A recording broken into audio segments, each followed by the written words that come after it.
The restaurant was loud, silverware clinking, glasses toasting, laughter filling every corner. But at table 15, the most dangerous man in the city sat in absolute silence. He didn't come here for dinner. He came here to meet someone who was supposed to be dead. But before the waiter even reached his table, something slid across the floor and touched his shoe. A crumpled napkin. He almost ignored it, until he saw the handwriting. Small, shaky, written in a child's hand. Just one word. Help. He looked up.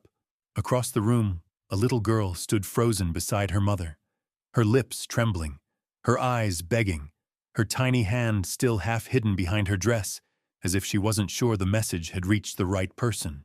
Behind her, a man in a leather jacket tightened his grip on her shoulder.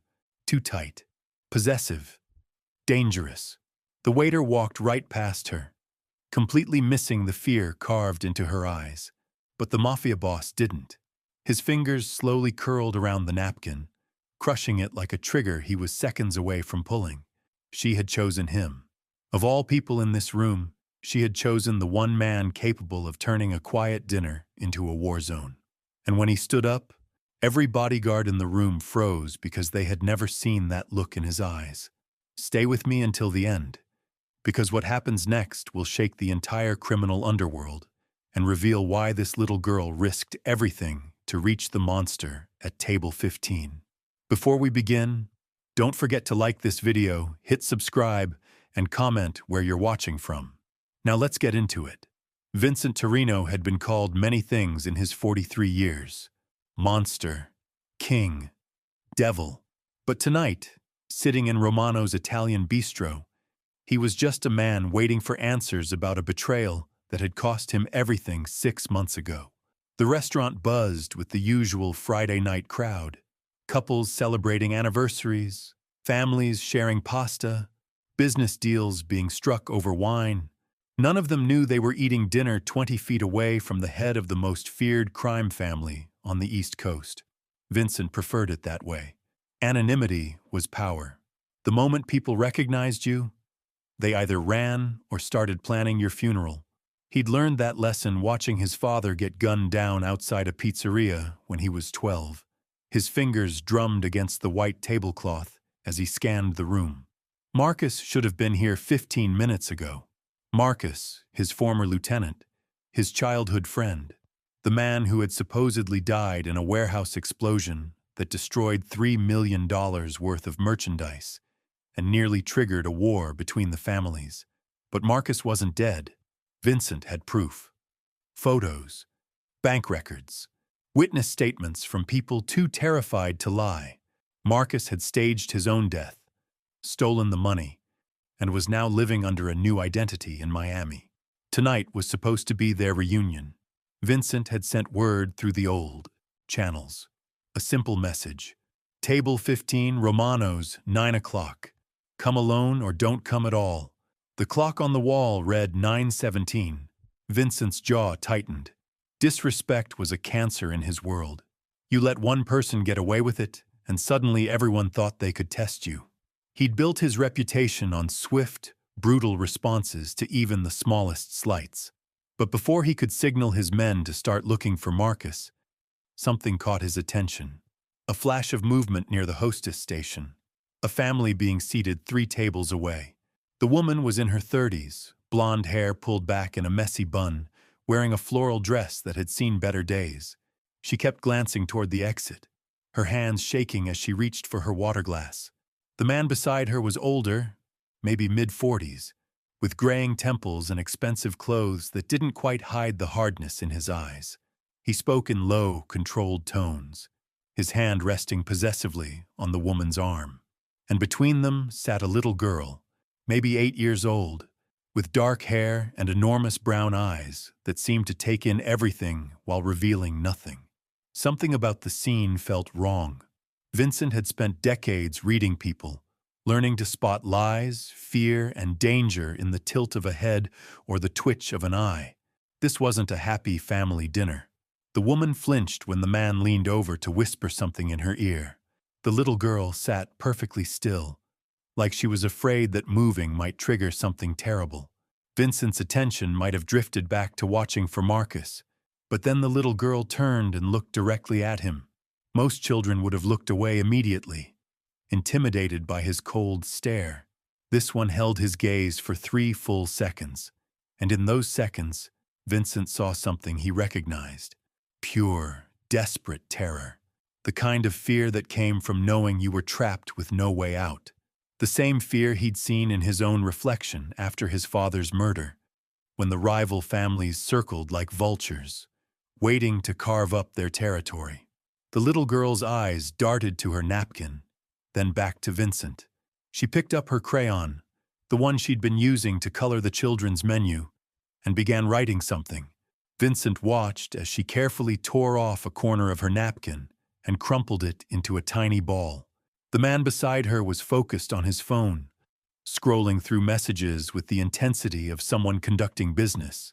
The woman stared at her untouched plate of food, tears threatening to spill from her eyes. That's when the little girl made her move.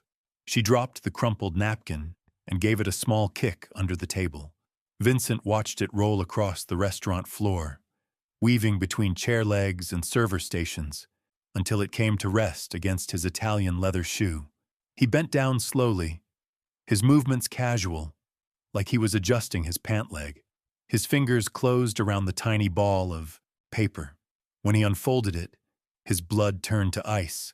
The word was written in purple crayon, the letters uneven and shaky, but unmistakably clear. Help. Vincent's eyes snapped back to the little girl. She was still watching him, her small face a mask of controlled panic. She gave the slightest nod, confirming what he already knew. This wasn't paranoia. This wasn't a misunderstanding. This child was in genuine danger. The man at their table suddenly looked up from his phone, his gaze sweeping the restaurant with the practiced awareness of someone accustomed to watching for threats. When his eyes passed over Vincent, they lingered for just a moment too long. Recognition flickered there. Not the kind that came from seeing someone on the news or in a photograph. This was the recognition of one predator identifying another. Vincent folded the napkin and slipped it into his jacket pocket. His mind was already calculating angles, exits, witnesses, and the number of innocent people who might get caught in crossfire if this situation exploded into violence.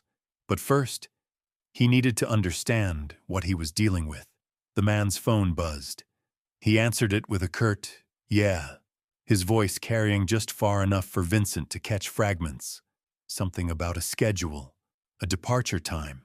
The phrase, "package delivery," spoken with the kind of emphasis that suggested it wasn't about shipping boxes. Vincent's jaw clenched. In his world, packages often referred to people who were being moved against their will. The waiter approached their table, a young kid with nervous energy and a smile that suggested he was working for tips. The man ordered for all 3 of them without consulting the woman or child. "We're in a hurry," he told the waiter. "Make it quick." The woman's hands were trembling so badly she could barely hold her water glass. The little girl sat motionless, her coloring abandoned, her eyes now fixed on the table as if she was afraid to look up again. Vincent's phone vibrated. A text from Tony, one of his lieutenants positioned near the front entrance. Still no sign of Marcus. "You want us to start looking?" Vincent typed back. "Hold position. Something else is happening." He needed more information before he acted. Moving too quickly could put the child in more danger, but waiting too long might mean losing his only chance to help her. The man at their table stood up abruptly. "I'm going to make a call," he announced, his hand briefly squeezing the woman's shoulder in what looked like affection, but felt like a warning. As he walked toward the restaurant's rear exit, Vincent caught sight of something that made his blood run cold. The outline of a gun, barely visible beneath the man's jacket. Vincent had 2 choices. He could mind his own business, wait for Marcus, and handle his own problems like he'd planned. Or he could intervene in a situation that had nothing to do with him, potentially exposing his location and putting his own operation at risk. But then he looked at the little girl again, saw the way she glanced hopefully toward the exit where the man had disappeared. as if calculating whether she could run. Vincent Torino had done terrible things in his life. He'd ordered deaths, destroyed families, and built an empire on fear and violence. But he'd never hurt a child. And he'd never walked away from one who needed help. His hand moved to his phone, fingers hovering over Tony's number. The next few minutes would determine whether this quiet Friday night dinner turned into a rescue mission or a massacre. Mission or a massacre. The decision crystallized in Vincent's mind like ice forming on glass. He pressed Tony's number. Change of plans. He whispered into the phone, his eyes never leaving the woman and child. I need you to run a plate for me. Black sedan, 3 cars down from the main entrance. And Tony, do it quiet. Boss, what about Marcus? Marcus can wait. We've got a bigger problem. Vincent ended the call and studied the restaurant layout with tactical precision. 2 exits, 17 tables, roughly 40 civilians, and at least 3 of his own men positioned throughout the room. The man with the gun had been gone for 4 minutes now. Too long for a simple phone call. The little girl's head snapped up suddenly, her eyes wide with fresh panic. She was staring toward the back of the restaurant where the man had disappeared. Vincent followed her gaze and felt his stomach drop. The man was returning, but he wasn't alone. Another figure walked beside him, shorter, stockier, with the kind of walk that suggested military training. This second man's jacket hung loose, deliberately concealing what Vincent knew was certainly another weapon. The woman at the table saw them coming, and her face went ashen. She reached for her daughter's hand. Squeezing it so tightly, the little girl winced. Vincent's phone buzzed. Tony's response was faster than expected. Sedans registered to a shell company. Same company owns a warehouse in the industrial district. Boss, this doesn't smell right. Shell companies, warehouses, armed escorts. The pieces were forming a picture Vincent had seen before, one that made his blood boil with a fury he rarely allowed himself to feel. Human trafficking. The realization hit him like a physical blow. This wasn't a custody dispute or a family argument. This was something far worse. The woman and child weren't just in danger. They were merchandise. The 2 men reached the table, and Vincent watched the choreography of control play out. The original man sat down while his partner remained standing, positioning himself where he could watch both the table and the room. Classic protection formation. But they weren't protecting the family. They were guarding their investment. The little girl's coloring crayon rolled off the table and clattered to the floor. When she bent to pick it up, she glanced once more toward Vincent. This time, her message was different. Her lips moved silently, forming words only he could read. Please. Vincent's hand moved to his jacket, fingers brushing the grip of his pistol. But starting a gunfight in a crowded restaurant would be suicide, legally and tactically. Too many witnesses, too many innocent people, too much exposure. He needed a different approach. Standing slowly, Vincent smoothed his suit jacket and walked toward the restroom area, passing close enough to the family's table to overhear fragments of conversation. Flight leaves at 11, the first man was saying. We need to be at the pickup point by 10:30. The package is getting restless, the second man replied, his voice carrying the flat tone of someone discussing cargo rather than human beings. Vincent's jaw clenched. Package. The same word he'd heard on the phone call. In the restroom, he dialed another number. This time, it wasn't one of his lieutenants. Detective Morrison? It's Vincent. Yeah, I know what time it is. I need a favor, and before you say no, remember who kept your daughter out of that mess with the Colombians last year. Morrison's voice was weary but attentive. What do you need? I'm at Romano's on 5th Street. Table near the back has a trafficking situation. Woman and a child? 2 armed escorts. They're talking about a flight at 11. Vincent, I can't just take your word and raid a restaurant based on... The kid passed me a note asking for help. Morrison, I've done a lot of terrible things in my life, but I don't lie about children in danger. A long pause. I'll send a unit for a wellness check, but if this is some kind of setup, it's not. And detective, tell them to come quiet. These guys are armed and jumpy. Vincent ended the call and checked his watch. 9:34. If the police moved fast, they could intercept before any transfer occurred. But if they were too slow, or if the traffickers spooked and decided to cut their losses, he couldn't take that chance. Walking back through the restaurant, Vincent made a decision that would either save 2 lives or end his own criminal career in spectacular fashion. He approached the family's table directly. "Excuse me," he said, his voice carrying the polite authority of someone accustomed to being obeyed. "I'm Vincent Torino, and I believe your daughter dropped this." He held up the crumpled napkin. The effect was immediate and electric. The first man's hand moved instinctively toward his jacket. The second man shifted his weight, ready to draw. The woman's eyes went wide with a mixture of hope and terror, but it was the little girl's reaction that mattered most. She looked up at Vincent with the kind of desperate gratitude that could break a hardened heart. "I'm sorry," the first man said, his voice tight with barely controlled aggression. "Do we know you?" Vincent smiled, the expression cold enough to freeze blood. "No, but I know you. And more, importantly, I know what you're doing."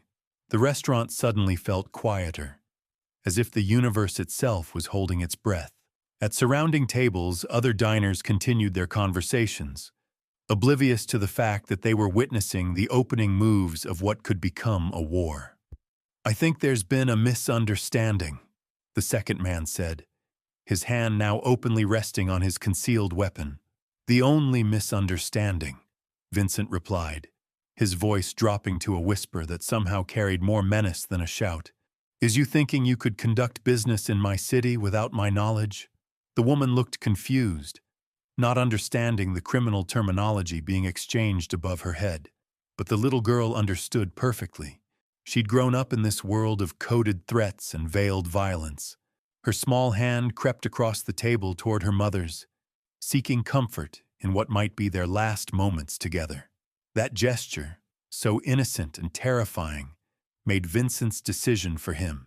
He pulled out his phone and sent a single text message to Tony. Now. Within 30 seconds, 3 of Vincent's men appeared at strategic locations throughout the restaurant. Not obvious enough to alarm the other diners, but visible enough to send a clear message to the traffickers. They were surrounded. "Here's what's going to happen," Vincent said, settling into an empty chair at their table without invitation. "You're going to sit quietly, order dessert, and wait for some friends of mine to arrive. And if you do anything at all, that puts this woman or child in danger, I will personally ensure that your last moments on Earth are more painful than you can possibly imagine." The first man's face flushed with anger and fear. "You have no idea who you're messing with." Vincent leaned forward, his eyes becoming chips of black ice. "I'm Vincent Torino. I own this city from the docks to the suburbs. I've killed men for looking at me wrong, and I've started wars over matters of principle. But most importantly, I've never, ever let anyone hurt a child in my presence." The silence stretched between them like a taut wire. In the distance, barely audible over the restaurant's ambient noise, came the sound of sirens approaching. The little girl heard them too. For the first time since Vincent had been watching, she smiled. The sirens grew louder, cutting through the restaurant's ambient chatter like a blade through silk. Vincent watched the 2 traffickers exchange panicked glances, their carefully constructed facade cracking under pressure. The first man's phone buzzed insistently. He glanced at the screen, his face going pale. "We need to leave. Now." "Nobody's leaving," Vincent said quietly, his voice carrying the weight of absolute authority. "Especially not with them." The woman finally found her voice, though it came out as barely more than a whisper. "Who are you people? What's happening?" Vincent turned to her, his expression softening just enough to seem human.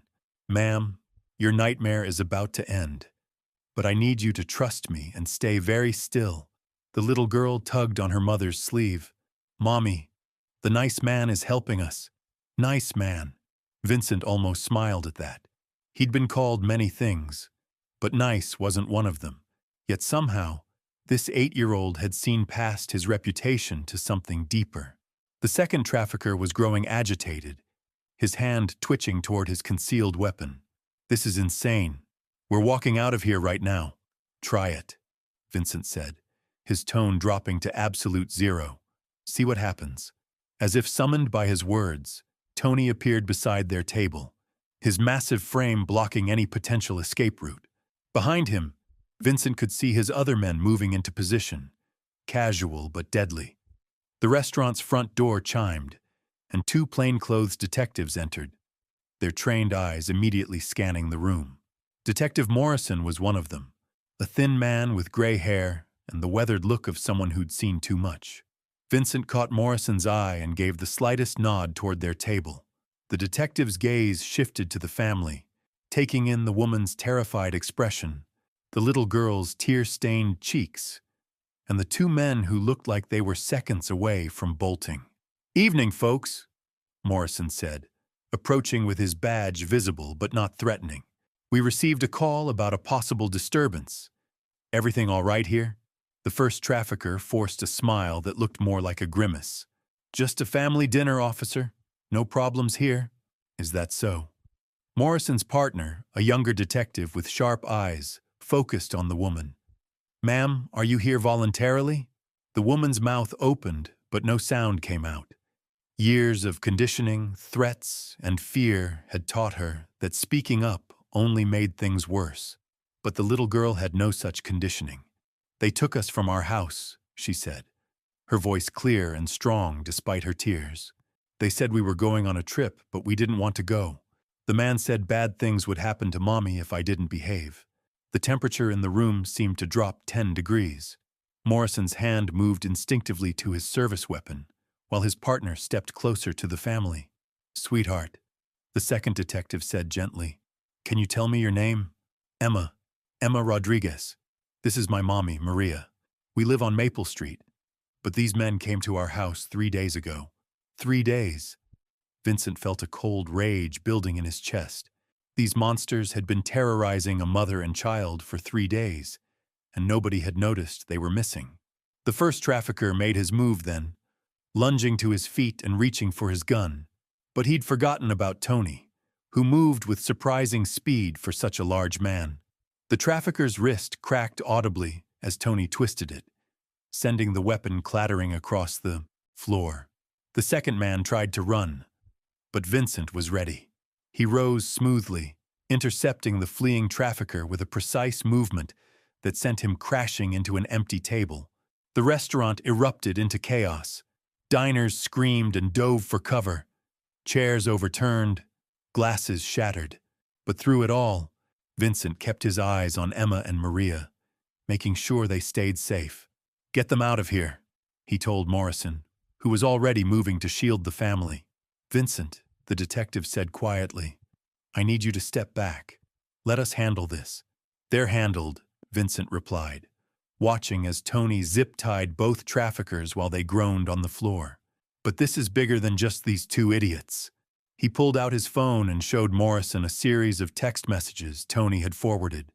Bank transfers, warehouse addresses, shipping schedules. They're part of a network. Shell companies, offshore accounts, the whole operation. This family was supposed to be on a cargo ship by midnight, heading to God knows where. Morrison studied the information, his expression growing darker. "How did you get all this?" Vincent's smile was razor-sharp. "I have my methods. But, detective, if you want to shut down the entire pipeline, you need to move fast. They've got more people, more locations." The little girl, Emma, had been watching this exchange with wide eyes. Now she approached Vincent, tugging on his expensive suit jacket. "Mister," she said, "are you a good guy or a bad guy?" The question hit Vincent like a physical blow. He'd spent his entire adult life being unquestionably the bad guy. He'd hurt people, destroyed lives, built an empire on fear and violence. But tonight, for the first time in decades, he'd used that power to protect the innocent. He knelt down to Emma's eye level, his voice gentle in a way that would have shocked his enemies. "I'm complicated, sweetheart, but tonight, I'm on your side." Emma nodded solemnly, then surprised him by wrapping her small arms around his neck in a fierce hug. Thank you for saving us. Vincent felt something crack inside his chest.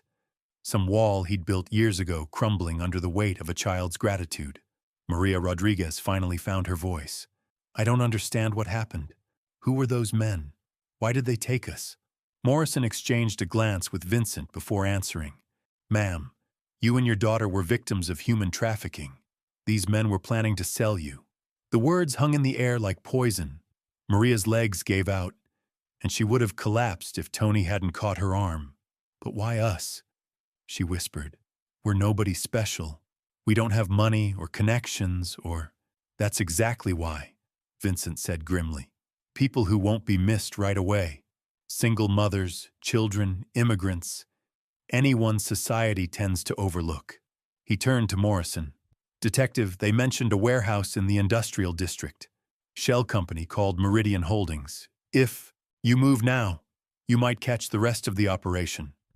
Morrison was already on his radio, calling for backup and search warrants.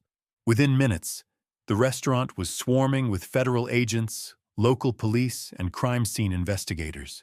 Vincent watched it all unfold with the satisfaction of a job well done, but he also knew his night was far from over.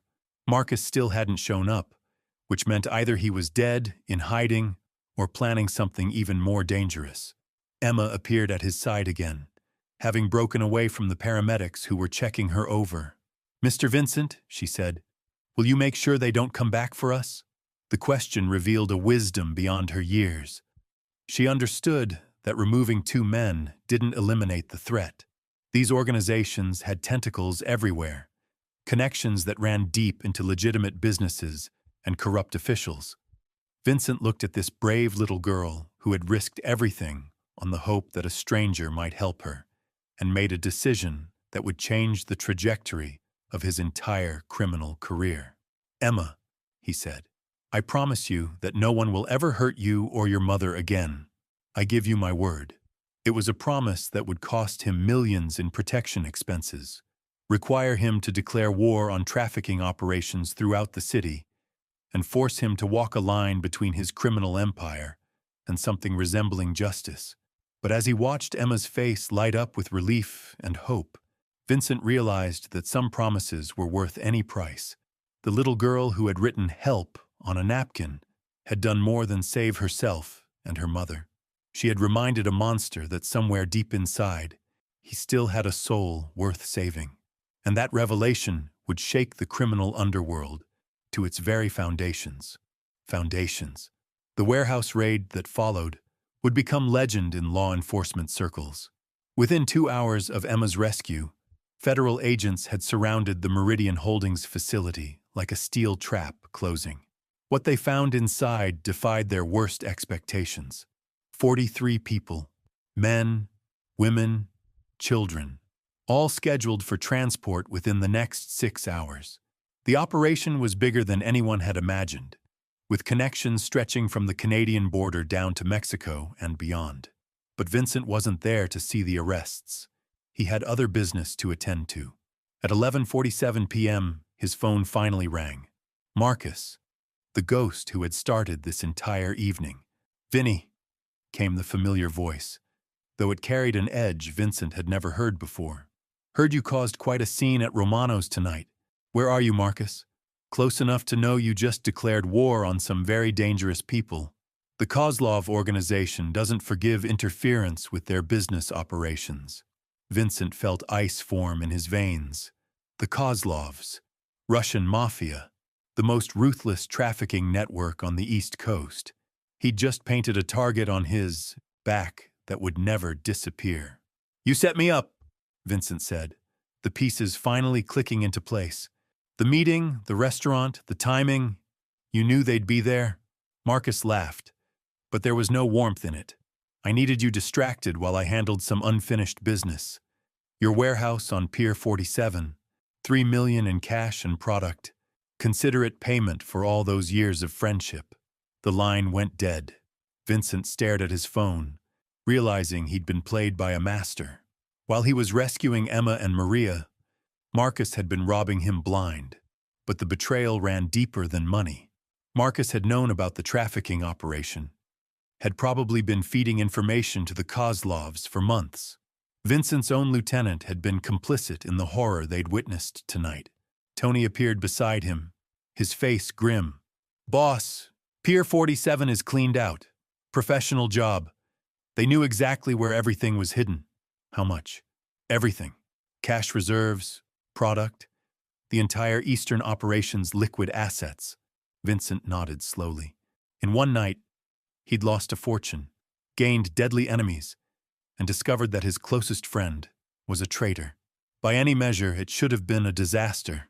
But when he looked back toward the restaurant, where crime scene tape fluttered in the night breeze, he felt something he hadn't experienced in decades: peace. Emma Rodriguez was safe. Her mother was safe. 43 other victims had been rescued. The trafficking network would be crippled for years. Sometimes the right choice was also the most expensive one. Vincent's phone buzzed with a text from Detective Morrison. "Federal Task Force wants to meet. They need someone with your connections to help dismantle the entire network. Interested in doing some good for once?" Vincent looked at the message for a long moment. Then he typed back, "When and where?" The transformation wouldn't happen overnight.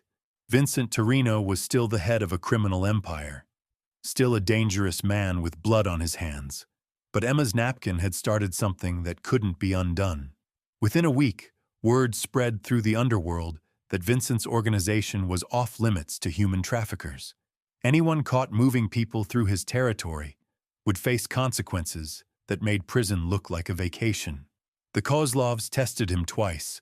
Both times their operations simply vanished without a trace. No bodies were ever found, but the message was clear. Children were untouchable. 3 months later, Vincent received a drawing in the mail. It showed a stick-figure man in a black suit standing next to a little girl and her mother. Above it, in purple crayon, Emma had written, "Thank you for keeping your promise." He framed it and hung it in his office, right next to a photo of his father. 2 reminders of what mattered most.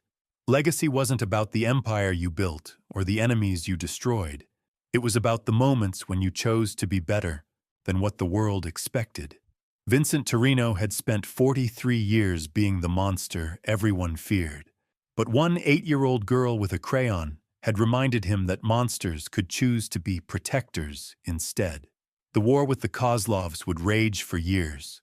Marcus would eventually surface, only to disappear again under circumstances that remained classified. The Federal Task Force would dismantle trafficking networks across 7 states using Vincent's intelligence and connections. But none of that mattered as much as the simple truth Emma had taught him that night. Sometimes the most dangerous person in the room is exactly who you want on your side when evil shows its face. And sometimes a crumpled napkin with one word written in crayon can change the entire course of a man's life. The monster at table 15 had become something else entirely, something that would terrify the right people for all the right reasons, because Vincent Torino had learned that true power wasn't about being feared. It was about being the person a frightened child trusted to save her life. Life. And that's the story of how one word written in purple crayon changed everything. Vincent Torino walked into Romano's that night, expecting to confront a traitor, and left having discovered something far more valuable than the millions Marcus had stolen from him. Emma Rodriguez taught him that true power isn't measured in fear or territory or blood spilled. It's measured in the moments when you choose to protect instead of destroy, when you use your strength to shield the innocent instead of crush your enemies. The trafficking network crumbled. 43 lives were saved, and a monster learned he could choose to be a guardian instead. Sometimes the most dangerous person in the room is exactly who a frightened child needs on their side. Sometimes evil wears expensive suits and sits at corner tables, and sometimes a crumpled napkin becomes the first domino in a chain reaction that reshapes an entire criminal empire. Vincent kept that napkin in his wallet for the rest of his life. A reminder that redemption can come from the most unexpected places, written in the shakiest handwriting, delivered by the smallest hands.